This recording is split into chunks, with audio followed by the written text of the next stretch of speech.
In China, more than 100 people have been killed and hundreds others injured after an earthquake in the northwest of the country.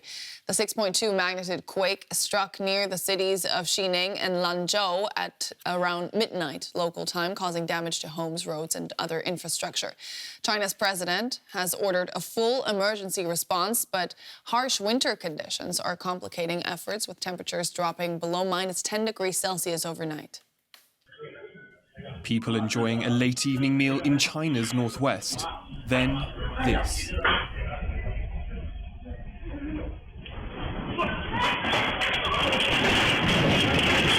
This is the scale of the damage caused by that earthquake in China's Gansu and Qinghai provinces. Thousands of homes, entire neighborhoods reduced to rubble by the 6.2 magnitude tremor that struck late on Monday night. State media said water and electricity infrastructure were also damaged. China's President Xi Jinping has ordered an all-out search and rescue effort in the mountainous area to find people still trapped under rubble. Icy temperatures in Qinghai province have recently blanketed the region in snow, and temperatures when the earthquake hit on Monday night were well below freezing, punishing conditions now making complicated rescue efforts even more difficult. Gansu and Qinghai are used to earthquakes. On average, nearly 30 tremors of magnitude 4 or more hit the region each year. But they're also among the least developed regions in China. Gansu has the lowest GDP per capita of any province in the country. Authorities have warned of more aftershocks.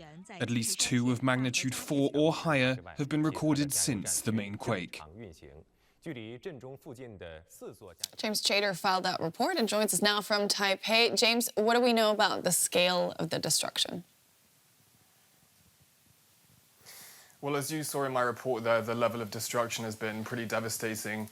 Entire neighborhoods leveled, alleys strewn with rubble. Also reports of landslides caused by this earthquake. Rescue workers are helping create makeshift tents and shelters now for those that have been impacted. Thousands of people that have had their homes damaged by this quake now. We now know that this is China's deadliest earthquake in over a decade. Much of that death toll, that high death toll, really seeing that because this earthquake took place, of course, at nighttime, right on midnight. So lots of people in their homes, sleeping, unable to leave high tall apartment blocks for safety. We understand electricity has been restored to most places that lost it now, but that impact on infrastructure, whether that's electricity, roads, has been hampering relief efforts, as we understand now.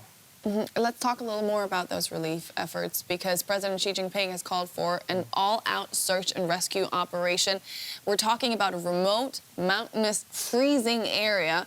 How are efforts coming along? Are people even able to access the area right now? Well, that's absolutely right. Some 2,000 personnel have been sent in to help with the relief efforts now. That's fire departments, emergency earthquake teams. The province has already allocated $2 million to the relief effort. Interestingly, actually, earlier today, we heard from Taiwan's president, who's already offered assistance as well. Now, China does have a fairly good record of rebuilding quickly and effectively after earthquakes of this nature. We saw that following a really deadly earthquake in Sichuan province in 2008. That was an earthquake that killed tens of thousands of people. Obviously, people in this area will be hoping that a similar relief effort takes place following this earthquake. As I mentioned in my report as well, this isn't an area that's used to earthquakes, but with this particular quake, this tremor, there are several complicating factors. Obviously, the time I mentioned earlier, and then the remoteness, as you mentioned too, this high altitude of this area. And then we've also seen many aftershocks kind of complicating relief efforts, at least 9 now, I think, since the main quake took place last night. And then secondly, of course, the really bitter cold. This region has been seeing extremely cold weather over the past few weeks, and there are concerns that that window of time that you can reach survivors following an earthquake, usually about 72 hours, is going to be even shorter given the harsh conditions we're seeing here. That was James Chater from Taipei. Thanks so much for that update.